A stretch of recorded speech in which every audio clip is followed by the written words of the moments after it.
दोस्तों, चंद्रयान-3 को लेकर सामने आने वाली हर अपडेट इस वक्त सिर्फ भारत ही नहीं बल्कि ग्लोबल मीडिया में काफी बड़े लेवल पर कवर की जा रही है, क्योंकि यह मिशन पूरी दुनिया के लिए काफी महत्व रखता है। खास करके अमेरिकन मीडिया चंद्रयान-3 को लेकर काफी नजदीक से फॉलो कर रहा है, क्योंकि हमारे चंद्रयान में नासा द्वारा भेजे गए भी कुछ उपकरण मौजूद है। इसीलिए इस मिशन की सफलता अमेरिका की भी सफलता होगी। और अब इसी से जुड़ी हुई एक काफी बड़ी अपडेट निकल कर सामने आ चुकी है, जिसने चारों तरफ खुशी का माहौल बना दिया है, क्योंकि हमें जिस पल का इंतजार था अब वह पल आ चुका है। दरअसल दोस्तों, लेटेस्ट रिपोर्ट के मुताबिक अब चंद्रयान-3 ट्रांसलूनर इंजेक्शन की तरफ बढ़ चुका है। मतलब हमारा चंद्रयान अब पृथ्वी की कक्षा को छोड़कर चांद की तरफ अपना सफर कर रहा है, जिसे इस मिशन में अब तक की सबसे बड़ी कामयाबी के तौर पर देखा जा रहा है। बता दें कि चंद्रयान-3 जब 14 जुलाई को लॉन्च हुआ था, तब हमारे शुरुआती योजना के तहत हमने ये बात पहले ही तय कर ली थी कि चंद्रयान ट्रांसलूनर इंजेक्शन मतलब लूनर हाईवे पर जाने से पहले पृथ्वी के 5 चक्कर काटेगा और इसी ऑर्बिट में मौजूद रहेगा, जिसके तहत शुरुआती वक्त में इसकी ऑर्बिट 170 किलोमीटर और 36,500 किलोमीटर तय की गई थी। जिसके बाद 15 जुलाई को पहली बार इसकी ऑर्बिट बढ़ाकर 173 किलोमीटर न्यूनतम और 41,762 किलोमीटर अधिकतम कर दी गई। फिर इसकी ऑर्बिट 18, 20 और 25 जुलाई को भी बढ़ाई गई।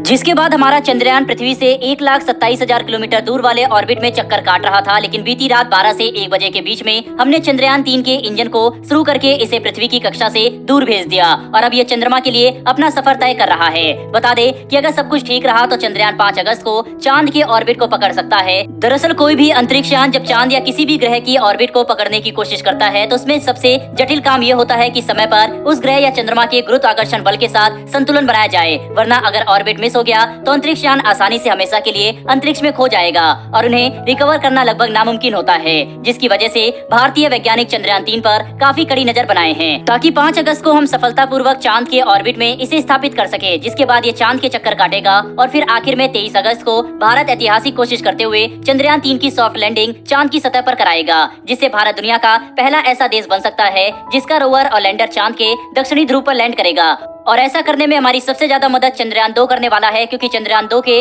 ऑर्बिटर ने चांद के 10,000 से ज्यादा चक्कर लगाकर एक काफी सटीक नक्शा तैयार किया था और हमें चांद पर मौजूद पहाड़, गड्ढे समेत सतह के बारे में महत्वपूर्ण जानकारी दी थी। तो दोस्तों, अब क्योंकि हम ये साफ तौर पर देख सकते हैं कि चंद्रयान-3 एक काफी सफल प्रोग्राम के तौर पर सामने आ रहा है और हर दिन ये अपने मिशन को पूरा करने के नजदीक पहुँचता जा रहा है, तो अब ये जानना जरूरी हो चुका है कि आखिर चंद्रयान-3 से भारत को क्या फायदा मिलेगा और हम चांद पर क्या खोजना चाहते हैं। तो चलिए एक एक करके समझेंगे कि चंद्रयान-3 चांद की सतह पर आखिर क्या खोज करेगा और इनसे हमें क्या फायदा हो सकता है। दरअसल दोस्तों, सबसे पहले तो चंद्रयान-3 का इस्तेमाल हम चांद की सतह पर पानी के अंश खोजने के लिए करने वाले हैं, जिनके बारे में हमें काफी पहले ही कंफर्मेशन मिल चुकी थी। लेकिन चंद्रयान-3 में मौजूद एडवांस सेंसर और उपकरण के इस्तेमाल से हम चांद की सतह और ध्रुवों पर पानी के अंश होने की पुष्टि कर सकते हैं, जो लूनर साइंस में काफी महत्वपूर्ण साबित होंगे, जिसके इस्तेमाल से हम भविष्य में चांद पर अपनी कॉलोनी बनाने का सपना भी पूरा कर सकते हैं। साथ ही चंद्रयान-3 की मदद से हम चांद की ज्योग्राफी और वहाँ पर आने वाले भूकंप समेत सिस्मिक एक्टिविटी और थर्मल एक्टिविटी को भी समझ सकेंगे,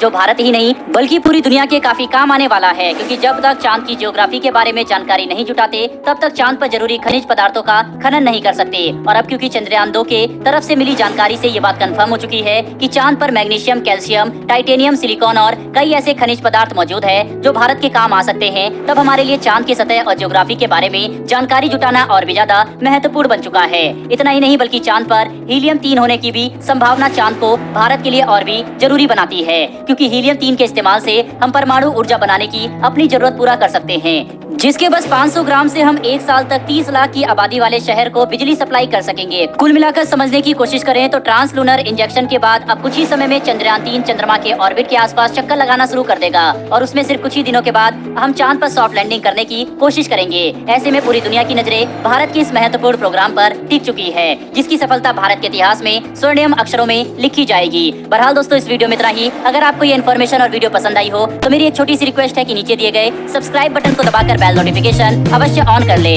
जिससे हमारी आने वाली डेली ऐसी वीडियो आप तक सबसे पहले पहुंच सके।